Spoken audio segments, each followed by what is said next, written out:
But of course, the narrative reports, they are necessary, and I will get into this maybe first. We'll get into a little bit of the background. What is why do they matter? What's the benefit you get also from the reports? And then maybe on the one side, the side of effectiveness, we'll get into what even makes a good report, some little tips and tricks. And then also we'll get into a little bit of maybe how AI can help, because of course we don't only want to make them better, but also easier for you and reduce the workload. So that's a little bit of the background, what we were thinking here. I hope everybody can see the presentation. If not, just type in the chat. My colleague Rebecca will assist you with that.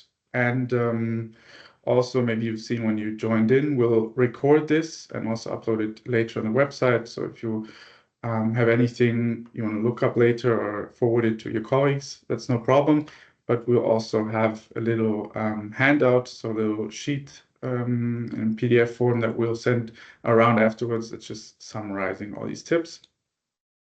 So now to get into it, why do reports matter? Well, first of all, this is a lot about the outreach of your project. So with these reports, we want to make sure to track all of the impacts that the projects are having. And then our communications colleague, we have Laura from the communications team here with us. You maybe know she will get into this more, but they use these narrative reports to promote what the projects are doing, especially those success stories. I guess most of you already have written one narrative report, at least for the EUKI, and even if not, you will see that as part of the template, we have this little chapter that says success stories, and what that means we'll also get into in a second. But what's important is that these are really trying to highlight specific activities, but not only the activities, but also the impacts that these activities have had, who they reached, what came out of them. And as long as these are sort of represented in the narrative reports, then our colleagues can really use them to promote them not only on social media, but also the website. You'll see in a second, which helps your project, of course, to gain more visibility, but also us from the EUKI. That's why we're saying reports influence how the EUKI runs. Of course, as there are many impacts that we can, sort of promote, that also is a factor for us and for the success of the EUKI itself, that makes sure that we can continue and have as large project calls as we do currently. So that's why it matters for us. And then, of course, also the technical side, right? Everything connected to your grant agreement, the indicators and all of that. We'll get into it too.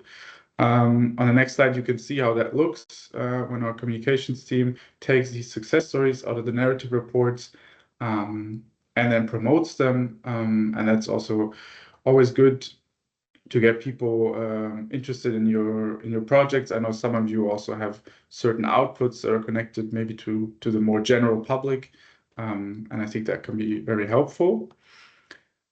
Now, if we're talking about what actually makes a good project, some of these things maybe you already know, but we'll run through it really quickly. That's why maybe I'll take the most boring part, if you want to say so. First, the indicators, that's straightforward, right? But I think it's good to go through it again, because maybe sometimes there's some confusion, because what you have to report for in the narrative reports are, of course, your individual project indicators that you agreed on with the grant agreement in your project proposal. That's on the one side. But then on the other side, there's the EUKI standard indicators. Those are the ones that are the same for every project.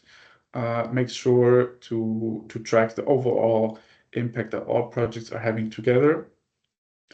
And what's important, maybe this is obvious to you, but we see some errors here and there, is that you have to report on all of the project indicators and all the standard indicators for all of your narrative reports, right? So especially if it's the first narrative report in the project, Of course, it's natural that you're preparing things, even if you're preparing reports or even events, maybe they happen in the next reporting period. So right now, none of the indicators change, but that doesn't really matter. And also for you, it's easier to just copy and paste all of your indicators always into these narrative reports. Even if the values haven't changed, they just need to be in there. And then, as you can see here, they need to be aggregated. And what that means is the report itself only focuses on a 6-month period, right? But the indicators always have to refer to the entire project implementation so far. So that means if we're in the second reporting period and you had maybe a second event with some more participants, you add up the number from, and that's what why it needs to be consistent, either the same value or a higher value than in the reporting period before, and that counts for both for the project and for the standard indicators. And it's just important that these are consistent with each other and with previous reports. And if you just do that, copy paste it all in there, it also gets easier for you because then it's clear for us and there's no unnecessary questions. And I think that's pretty much all we have to say for the indicators. And now we can get to the more interesting part, I guess, to the success stories. And for that, I have our colleague Laura from the communications team here, who will tell you a little bit about what we expect there. Yes, so let's have a look at the success stories. But first of all, hi again from my side. I'm Laura from the communications team. I'm happy to see you in this morning. So yeah, what are the success stories for us? The success stories, as you know, are part of the narrative report. So in the narrative report, you find a section where you can enter your success stories in. And success stories for us are very short text, so short stories about major achievements from your project, so concrete outcomes from what you've achieved. And as Levin already said, these success stories can be a huge accelerator for you because you don't only share these success stories with us, but when we receive your success stories, we also share them on the website. Currently, you find them on the starting page of our website on the bottom, but soon we will position them in a more prominent position. And then we also try to share the success stories on our social media channels. So we have a lot of content, so sometimes we can't include everything projects share with us, but we try to share as much as possible. So when sharing your success story with us, that means that you do not only share your outcomes on your channels, but also on our channels. And that, of course, means that you have a broader reach and maybe reach out to an audience that you can't reach out to when you only use your channels. And yeah, I'd like to dig a bit deeper into what a good success story is made out of. So when writing your success stories, I recommend you to think about the questions you can see here on the slide and to try to answer the questions in the success story. So what's really important is to think about what the concrete outcome of your milestone is you're sharing in the success story, and then also who benefits from this outcome, and also how. And then maybe you can also think a bit further. So how this development could develop further. Maybe other organizations can use something you've developed. And this is something that is very valuable for us to see in a good success story. And then when we have a look at another point on the next slide, is that we like to see success stories that are very concrete. Thanks. So here got a small example with me. So when you share your outcomes, your results, try to make them as concrete as possible, because when you write a concrete success story with numbers, with figures, then people can easier imagine what you're talking about. So for instance, instead of writing that you reduce CO2 emissions by planting trees in Sicily, it's even better to write how many trees you've planted and who planted them exactly, how many people or who was involved, and then also what this made to, in this case, the children. So it also they didn't only plant trees, but they also, or this project raised awareness for these children. And then also the outcome is that these trees now will bind around 600,000 kilogram of CO2.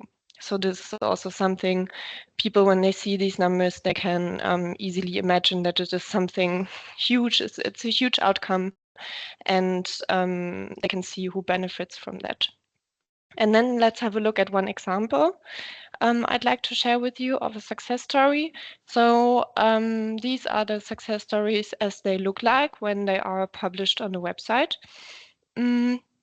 So this story is about two energy scouts, and they have searched for solutions in their organization, in their company, to reduce energy consumption in the first place. But with that, they did not only reduce energy consumption, so they found a system how to do it. They also, with this, of course, reduced CO2 emissions. And they discovered that by applying their new system, they also reduce costs. And I'd like to share 4 points why I really like this story. So first of all, it's very personal. There's a personal touch. So the people are indicated in the story. So it's Eleonora and Tijana. And when people read about other people doing something, it's way more personal than just seeing maybe that maybe someone did something, but you don't really know who did exactly what. So it's also written really actively, and that's very nice to see. And then, of course, the outcome is very clear, and also figures are included. So you see how many energy consumption can be actually reduced, also how many CO2 emissions can be reduced, and also what this means, how many costs can be saved. And this is something also really valuable. And then another thing I'd like to point out is that what I especially liked about this story is that often when you see in media something about climate action, sustainability, it's rarely connected to positive stories or best practices. So often it's about like complicated developments or backlashes or something. But here in this story, sustainability is not only linked to saving the environment, so to say, the narrative we all know that is like the most common in media, but also sustainability here is linked to more efficiency and also cost saving. And this is something also people can relate to, and people do not only see the benefit for the environment, but also for companies, for the industry, for themselves. And this is something I think that can be really valuable for people to see that this also can be part of a good development. And yeah, this was the example I wanted to share with you. And just for you to know, so all these tips we share with you, or I shared with you now about the success stories, you can find them when you are in the sections of the success stories in the narrative report directly there. So their guidelines for the success stories are directly linked. So you can find these tips, but also more of them directly in the narrative report. And with that, I give back to Levin. Great. Thanks. I know we already received some questions in the chat.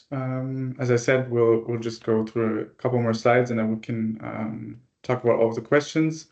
Maybe because we're talking about success stories and about publications anyways, I wanted to reiterate, I guess that wasn't clear before, when it comes to publication, because we're talking about the narrative reports, of course, the narrative reports they have sort of different objectives at the same time, and success stories publications being one of them, but then the technical reporting aspect being the other. And I just want to make sure that it's clear that, of course, we distinguish between those, right? Especially when it comes to the next point, which is also lessons learned, overall progress. These are also chapters that you will find in the narrative reports.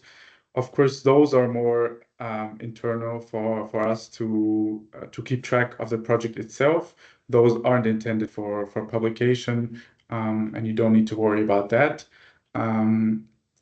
Actually, it's quite the opposite. Here, we really encourage you to give us as much context as possible, because this is more not only for us to know about the individual progress, but also about it can be about struggles that you're facing in the project implementation. So we really see what are issues that maybe projects have to deal with, and we get a better image of that. And as I said, those are not for publication. And also, when we talk about promoting and public publishing either on social media or on the website, my colleagues, Laura especially, she will reach out to you before and make sure that we get everything right, wording wise, that you're okay with the publication. Now again to the other chapters, lessons learned, progress. As I said, here you can just give us a lot of context. It really helps us. Even apart from the general activities and indicators, you can just maybe elaborate a bit on which effects you saw for your activities, but also what can be what prove difficult, and this could be political circumstances, and where the project stands overall. And then maybe even going beyond the reporting period itself, what is planned for the next couple of months, and how the current reporting period influenced the next one. And then there's always the question of attachments. What is relevant? First of all, you send the narrative report to your technical advisor. As you may know, for GIZ, make sure to include the EUKI project number when you send those in the subject headline. And then if you have any attachments, which normally you should have, you can send them directly via GIZ file transfer. This is the link is in the PowerPoint. We can also send it around again, but you'll also find it on the website and in the narrative report template.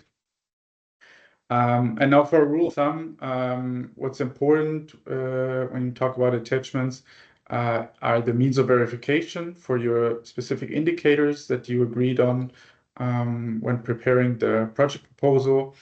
So that means if you had a certain event and you agreed on certain means of verification for that, of course you send those around.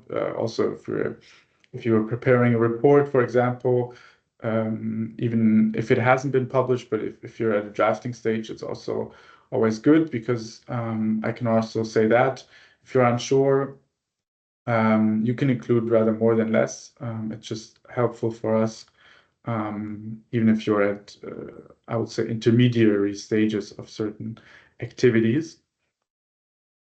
Now, last but not least, if we talk about writing in general, because I've already said success stories, lessons learned, you can be quite elaborate. You can give us some context, which is true. But of course, as I said in the beginning, we don't want to overload you with too much work for the report itself. That's why I can say, especially for the summary in the beginning, and also for all the indicators when you have the specific chapters for your activities, you can be quite brief actually and precise. The summary, you don't need to include the entire project implementation. You can just focus on this very implementation period. And as I said, especially if it's the first period of the project, we're aware that sometimes you're still at early stages and don't think that the expectation is too high there. And same goes for the activities. It's just important for us to know in this very period, not in the last and the next one, what was done for the specific outputs. And also maybe you can include that, or which partner in the consortium took care of which activities. And as I said, that's really all there is. For conferences, for example, you don't need to get too much into the contents itself. Rather, when we talk about success stories, there you can be very concrete and include more details, as Laura said, who took part, who was benefiting. Now, to make the writing part easy, I mentioned in the beginning, we want to make this effective. We think, but that's of course your decision, that a generative AI can be a help. We just wanted to mention that because I think now that we're at this, like, I would say, still somewhat early stage of the developments, some people are more skeptical, which of course is reasonable, but we just want to encourage you that, of course, it's not forbidden, especially if we talk about these things like a summary of activities. I think you can save yourself some work there, and also make sure that your texts overall are coherent. That's why we have this little chapter on how AI can help, because as you might be aware, maybe you can get more, here I was saying refined, also coherent and extensive outputs with less input. So you don't have to write every chapter, especially if there's some overlap there. There can be definitely some time saving there, but then of course there are risks, first of all, for data protection, and of course the takeaway there is not to include any confidential data, but if we're talking about things that are public anyway, your activities, that's of course safer. Then of course, I'm not saying that the results themselves are inherently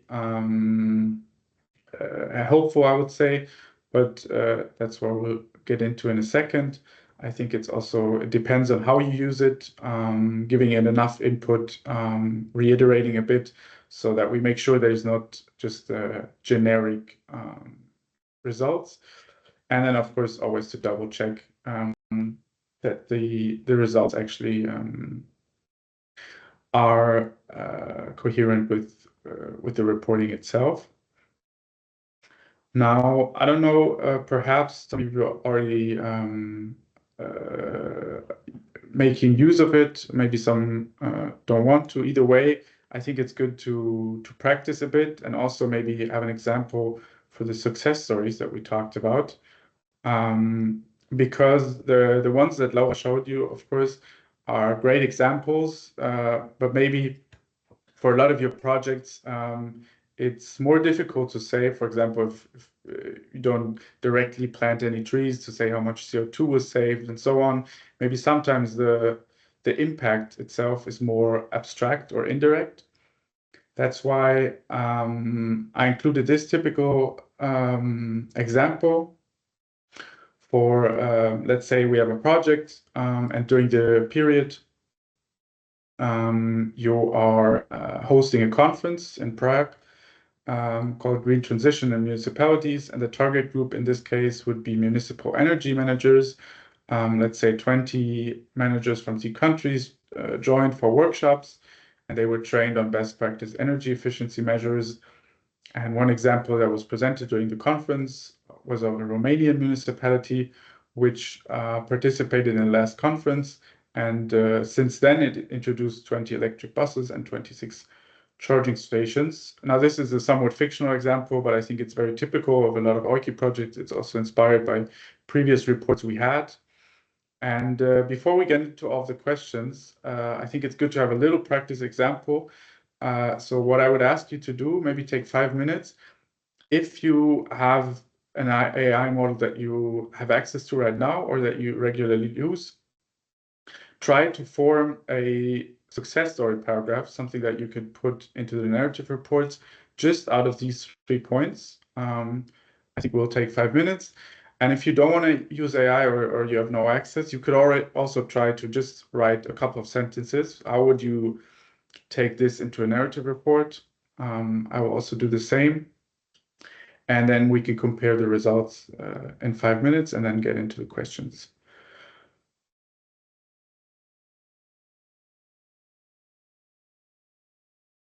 I can also, while you're already doing this, paste the text that you can see here in the chat so you don't have to retype it.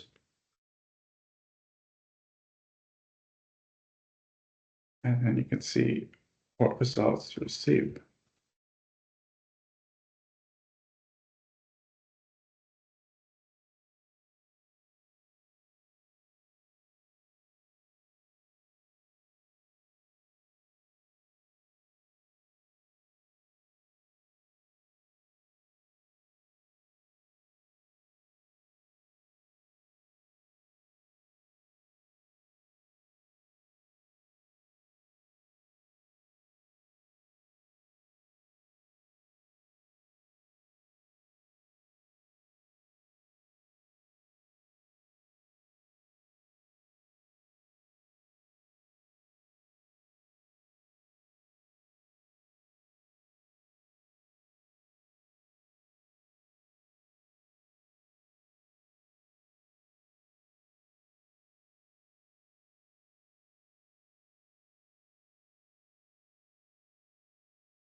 And yes, as soon as you have something, you could just paste it in the chat and we'll look at it in a couple of minutes.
Great. I already see three pretty extensive paragraphs.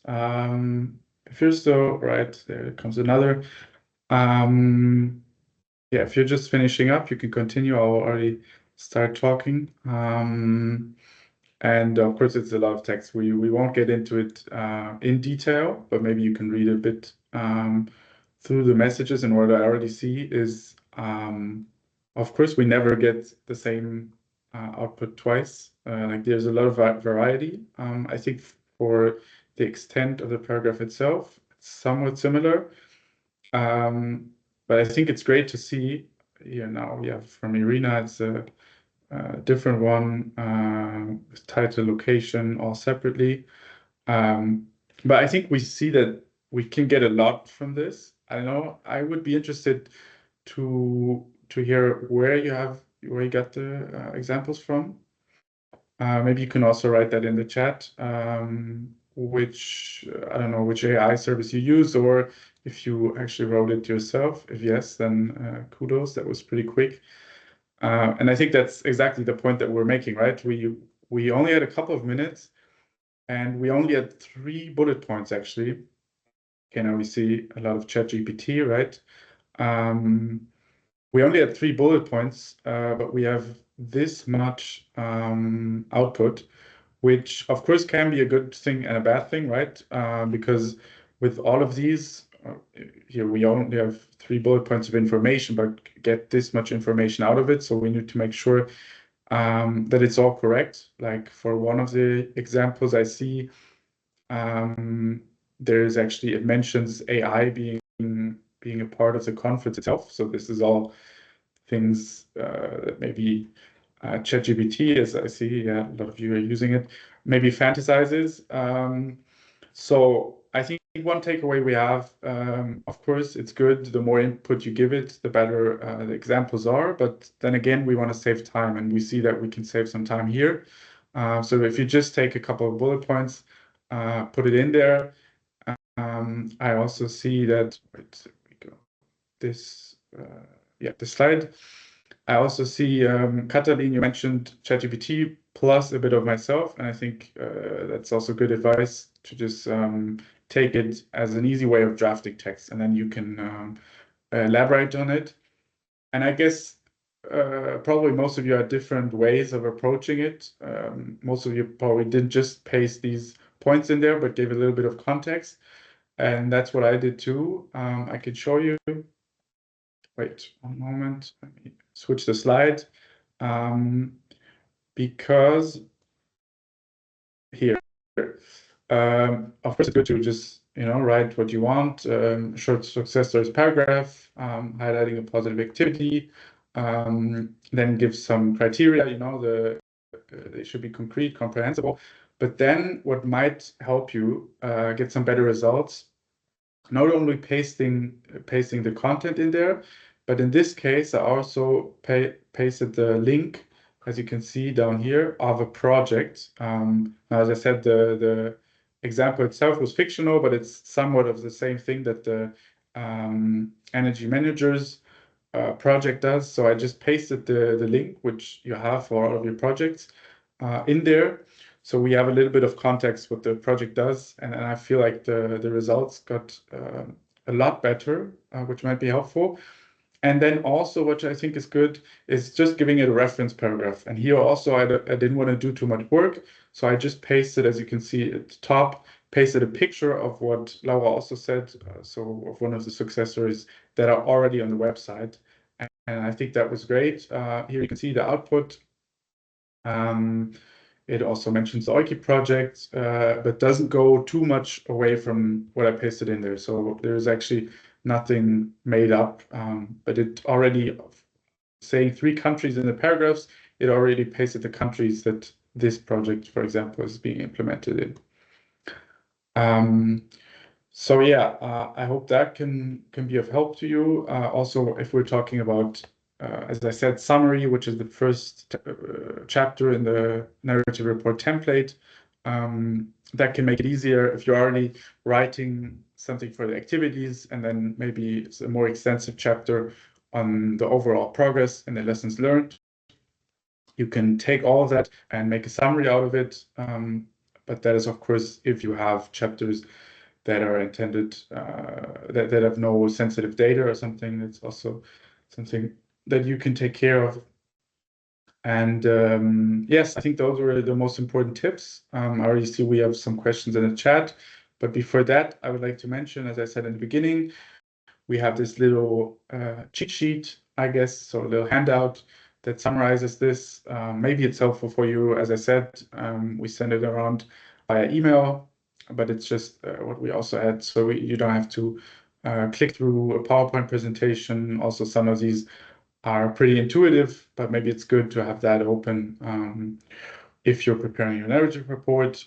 Here you see it as a picture, but we'll include it. I think we can also send it in the chat, but there sometimes we have problems with downloading, so I guess it's better if we send it around afterwards together with the recording via email. And now I would say we can get into the questions. I will go into the chat, but if you want to just raise your hand, you can also say it, and then we'll go through it that way. The first question we had was the one, I can pick it up again, regarding publication. I hope it was clear. If not, just raise your hand again. As I said, whatever you write into your success stories chapter is something that you think might be interesting for our communications team. They will have a look at it. Doesn't mean that it will automatically be published like that. They will also take a look, contact you again, see that it makes sense, and then put it on the project website. Next, when it comes to CO2 reduction, I know that's also a question because in one of the examples we used, we already quantified the amount of CO2 that was expected to be reduced by, for example, planting trees. Now, if we have something like this, it's always great to include that. But I know that for a lot of projects, we have more indirect impacts. That's why for our example here, I didn't include any calculations because it's difficult. When you have activities like this, there's certain methodology that you could use, like GHG reduction protocol. Some others, I can also include those in our follow-up email. But it's just good if you consult like proven methods or models and refer what you're using it, right? So if you have this success story chapter and you're saying, okay, we have this and this activity, maybe if it's even only indirectly influenced by your project, not something you carried out yourself, but you're saying, okay, we have this and this information event, and then afterwards these measures, let's say, were implemented, and we can expect somewhere in the ballpark of this many tons of CO2 saved. That is also very helpful. And if you include your calculations, it's pretty much up to you how you calculate it. So I hope that answers the questions also for planting trees. There's certain standard thresholds that you could use and look up. But it also counts for other activities, right? Then next, I saw the message by Tibor. Yeah, sorry, I think for some reason the link email didn't reach you, but I said in the beginning we're also recording the event. So if you missed anything, you could also look at the recording afterwards. And then, as you see on the screen, we have this cheat sheet. Next question, I think, Laura, you can take up. In case of reports and analysis documents as project activities, what would be the success stories that we could detail? Yeah, so we already had success stories that reported what the outcomes of certain like reports of your project or analysis were. So for instance, we had one about where they the project wanted to know if it would be feasible or doable to make a city climate neutral, and they just shared their results of their analysis in the success story. So of course, you cannot always share some like activities. Sometimes you have an analysis, or yeah, a lot of you are also working in climate policy. So if you have these publications, these of course can also be one result you share in the success story. And then of course it depends on you to decide, okay, what do we think is like maybe one main publication we want to shed light on specifically.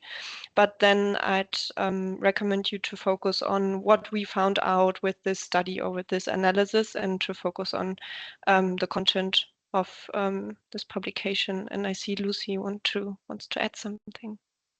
Yeah, thanks, Laura. Just maybe as an addition to that, if the documents or reports have maybe been noticed by political decision makers, or they've even been taken up and used for political work, as an example, this could also be a great success story to keep in mind. Yes, very good point. Thank you both. Next, we have a question also for social media posts. And I think a lot of you were wondering, when you have social media posts as part of the implementation, what do you need to provide as evidence? Is it enough to just attach a table summarizing the details, or do you also need screenshots? Now, I would also be interested to hear what my colleagues think. I think in most cases, depends on how important or what kind of posts we're talking about, but in most cases, if we're talking about posts that are already up, a table is good, but in the table you could also include the links. If you're talking about planned posts, of course, then we don't have any links, but we don't need a screenshot for every specific post.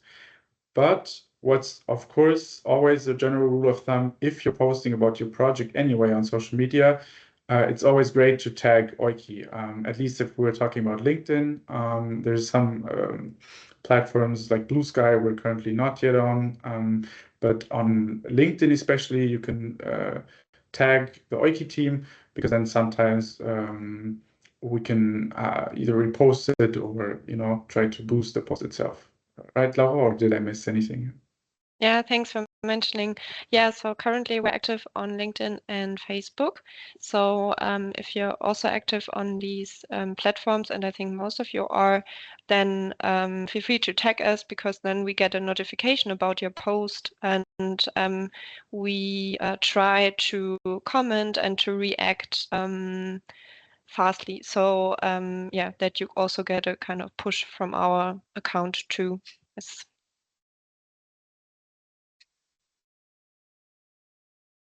All right. Next question. Very good point. I think I wanted to bring that up, but didn't. Is the question of energy use for AI. Should we limit the use for that reason? And what kind of info we should not put into AI?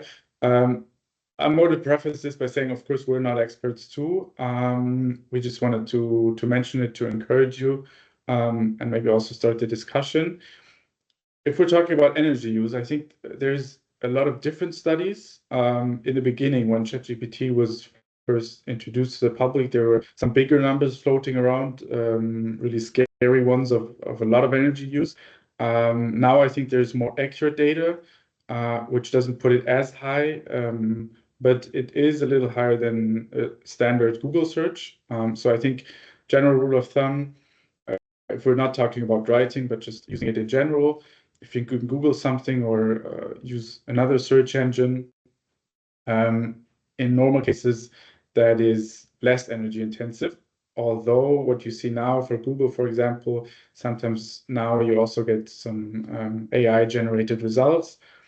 So yeah, I encourage you to look it up. If it's unnecessary, of course, to reduce the usage. But from what I know now, it's not at a level where you should not do it at all. But of course, that's your personal opinions. I would also be interested to hear what you think, if you're using it at all, or try not to.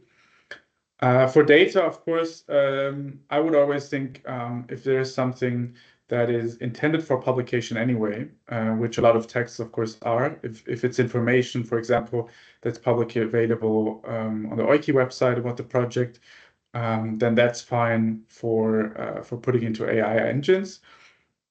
And that even counts for, if we're including certain speakers or persons that were active on conferences. If that's information that's out there anyway, it's less problematic. But if you're, of course, talking about, let's say, if it's meetings with policymakers that are under, for example, Chatham House rules or more discrete, then I would try not to include that. And if you're using AI anyway, I think it's very easy to just exclude certain information and then put it in manually.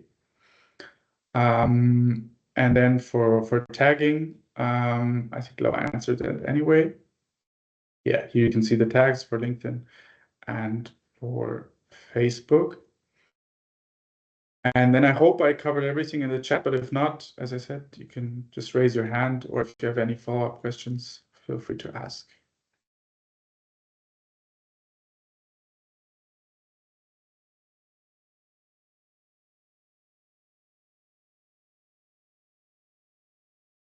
Okay, I see next point. Trying to use AI as minimally as possible, text summary and corrections. Yeah, I think that sounds very reasonable.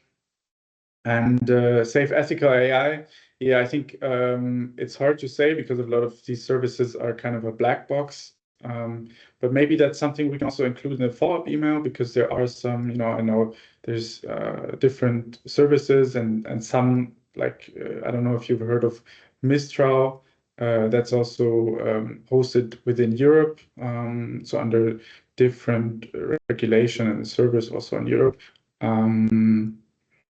But yeah, we can also include some resources for that. Yeah, but it seems also from the other chapter that some of you are already using it. Maybe if you have the time, what I would also be interested if you feel like it's really useful for your work, like reports and all of that, or if you feel that in most cases it's not up to the quality standard and you'd rather not use it. I don't know. I see there is some deep L being used.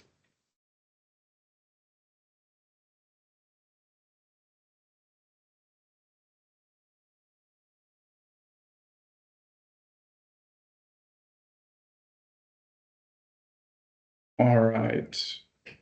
I don't know if somebody's still typing. If you have any questions also afterwards, of course, you can also always, even for very specific questions, contact your EUKI technical contact.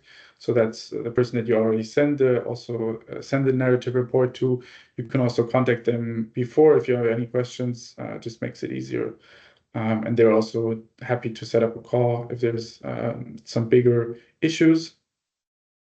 And yeah, I think that is it. Thank you very much for participating. I hope it was somewhat helpful for you. And I hope, as I said, the narrative reports maybe are somewhat easier now, or you know more what to expect. And with that, thank you for the session.